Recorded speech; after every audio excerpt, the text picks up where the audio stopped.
Hey everybody, Lia Tsukino here. Welcome back to Ebon Light. Now, last time we were left in our cabin in the woods. Sorry. As the elves had suggested, I stayed as quiet as I could. But it was difficult to remain quiet for what felt like days. I did not mean to keep that. The cabin had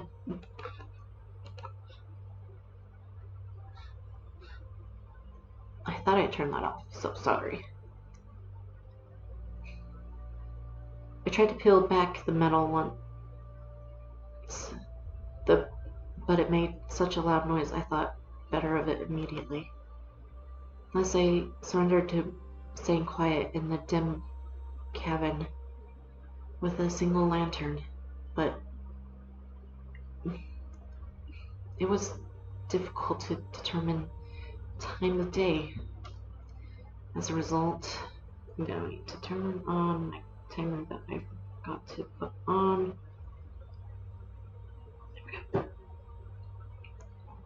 I wasn't sure how much time had passed, but I knew it had been at least 2 days.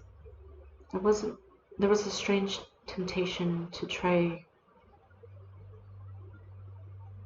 one of the window slits again, or better, peek outside the door. One that grew stronger by the hour. The scouts hadn't been able to tell me how long it would be until they'd be able to check on me. I suppose 2 days had seemed like more than enough time, because I found it increasingly difficult to remain calm. My mind began to conjure scenarios where the scouts had been caught, all the elves aiding in our scheme rounded up, an executioner on his way to the cabin at any moment. Worse, I'd be left out here to rot, merely waiting until I ran out of supplies. It was finally driven out of the forest of harpies, racing for the shore where I could not swim. The mental theoretics were not helping. Knock. My eyes darted toward the door. A soft rapid tap, trilled from the door, outside the door. It moved along to the wall until it stopped at the corner of the cabin. Then it began again. Having turned the corner, the tapping made its way deeper, moving where I stood. I stayed still as I could, barely daring to breathe. My eyes began to burn as I refused to blink. No further sound came.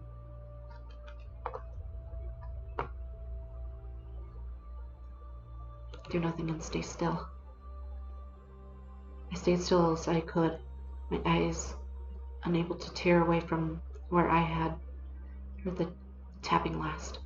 Horror was rapidly building in my gut as I began to piece together the possibilities. Surely it wasn't Theoden or Lysaga to come check up on me. This was definitely not the password we decided on. I began to question everything any of the elves had told me. Their motivations were surely unknown to me, and perhaps this was part of their scheme. Were they trying to provoke me? Frighten me? Or is it not enough at all? There were no further sounds. With each breath, I thought I'd provoke something from outside the wall, but nothing came. I stayed put a little longer. I kept still and quiet, keeping tight control over every movement, every breath I made. Lest I make any noise. I continued to stand as still as I was able, willing every muscle and bone in my body to still. After an insufferably long time, the noise returned. The tapping and moved to the other side of the cabin where the beds were. I watched it as calmly as I could manage, knowing that any noise that I made would be a mistake. I could think of little more than wait it out. Certain now that this was a beast, likely one of the harpies I'd been warned about. I guess it wasn't certain of my presence, yet the white, of course, couldn't be sure of that. Couldn't know of course. After half an hour of the sound stopped, only coming again only hours later. It happened much as it happened before, tapping along the cabin only to eventually give up and fade away. But I managed to stay quiet. I had grown paranoid of any sound I made, so I ended up moving very little. I laid in bed, waiting for what was next. Did something happen? When something did happen, despite all I had been anticipating, I was caught by surprise. A soft, subtle whisper of a voice. It spoke not quite in my mind, nor quite in my ear, rather somewhere in between. Outside. What new terrible thing was it now? The voice had no direction, no place to look for the speaker. There was no speaker, and certainly I couldn't respond. I needed to stay quiet. And to who would I respond? Myself?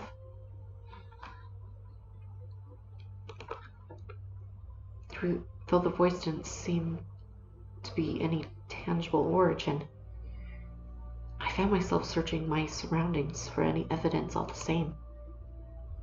There was nothing but the silent cabin I had grown used to, and me alone. The voice also said no more. I hadn't slept for fear of making noise, unhinged as I were by everything else. I warned you. That voice. What was it? It wasn't mine.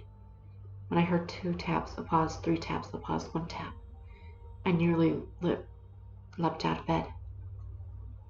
Lia. Lisiega. Quiet.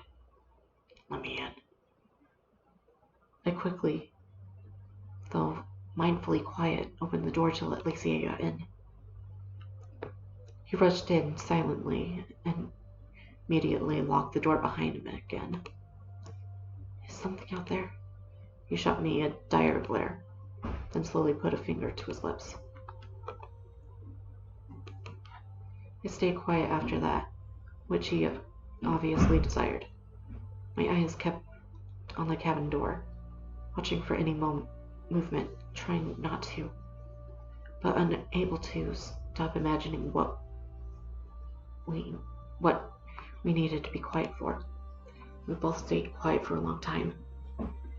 He kept his eyes fixed on the front door with an intense focus that did nothing for my nerves. In the silence, with little to do but remain silent as still as I could, wondering just what the full nature of what was outside the cabin, I mentally prepared a long list of questions, all of which went flying out of the window when a loud knock came out from the cabin door. About time, Ebon. Assuming then I could finally speak, the question in my mind sprung out without much thought. Who is it? Lisiega tossed his head and waved me over. Julia had a guess. Arnold, perhaps. Doesn't matter. Someone to explain and get you out of here. He opened the door. Holly, and everything is alright now. Oh, he came himself. You're either desperate, or she's worth a lot more than you're letting on. I appreciate your timely intervention, Lia. He didn't come alone. He certainly didn't. His futile and a phrase of her. Oh, shut up. We all know who put in a leg fork here. Commander? It's Lia, and in one piece. That does warm a cold heart. When they told me that they were keeping you out here, I thought they had all lost their minds. It obviously worked out. Barely. In a bad mood, Lia? Way is clear. We shouldn't talk here. They'll regroup in a short time. He means clear in the sense that the harpies are dead. I hope you're not squeamish, Mandalay. I'm not. Excellent. Let's go. As you say. By the time we've arrived back in the city, the sun had already set, though in truth the day had been so gloomy and overcast that the difference was subtle at best. Lia didn't stay. The commander said something about him not being seen with us, and also took her leave. They hadn't been lying about the gore. I wasn't afford any time to examine the mangled remains, as we were moving fast, but what I had seen was an impression. Despite the nightmare I lived through, creatures having met the fate they did, hang a sadness over me. They'd been so desperate, I couldn't help but guess their reasons. Hungry, they all certainly couldn't cull their numbers if they wanted to. Overpopulation of a predatory species is a problem for a predator like prey, and prey alike. But I didn't ask. I couldn't bear it just then. When we stopped into Dulier's house, he and Ernal both let out a sigh. Ernal immediately followed his with a scoff, as though protruded that Dulier and had mimicked him. Your nerves are betraying you, Dulier. As are yours. Though I expect we were made nervously by different things. He's far more lethal than harpies. I guess who they meant, and didn't ask. Uncharacteristic of me, that is. It was then I realized I hadn't said a word in a long time. You're back! Skylar burst in, her voice nervous, but her expression relived. Of course, darling, stop doubting. Doubting? You can successfully defy Gallias? That you can do that and keep your life? Panicking is an outbreak. I noticed that Haran had also been uncharacteristically quiet.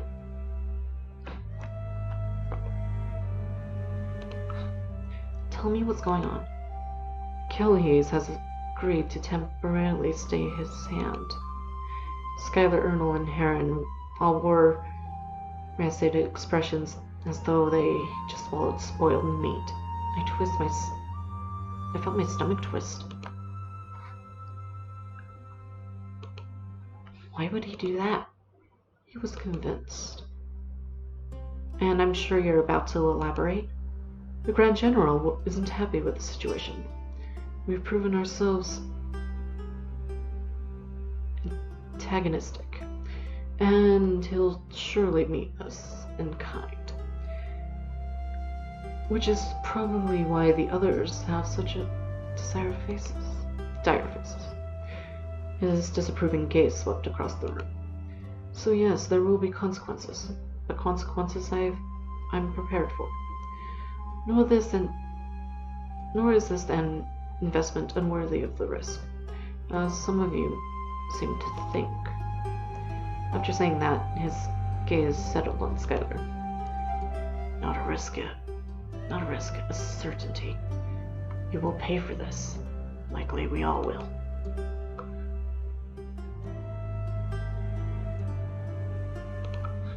What is he talking about, Lia?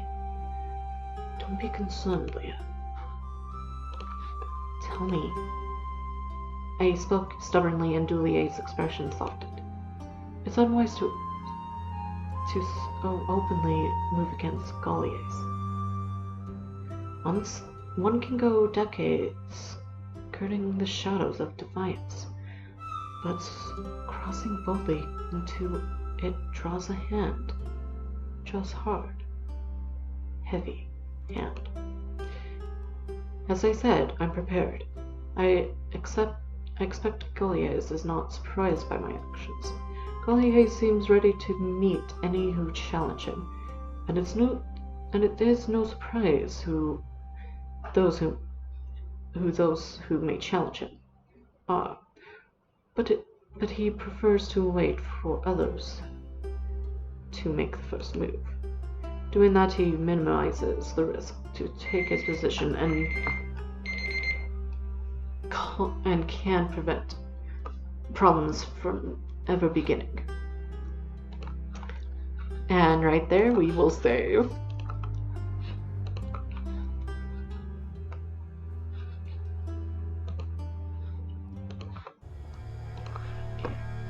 So if you guys enjoyed that, please consider giving a thumbs up and subscribing if you haven't already. If you guys want to continue watching more from me, you can hit the bell icon next to the subscribe button. And you can turn on channel notifications and customize those to your preference. If you guys enjoyed that, yeah. Thank you guys so very much for your likes, comments, subscriptions, and views. They help out the channel. Can't thank you guys enough of that. As always, links to my social media is down in the description box below. Sending my heart out to each and every single one of you. Please stay safe out there, guys, and I will see you guys in the next one. Bye for now.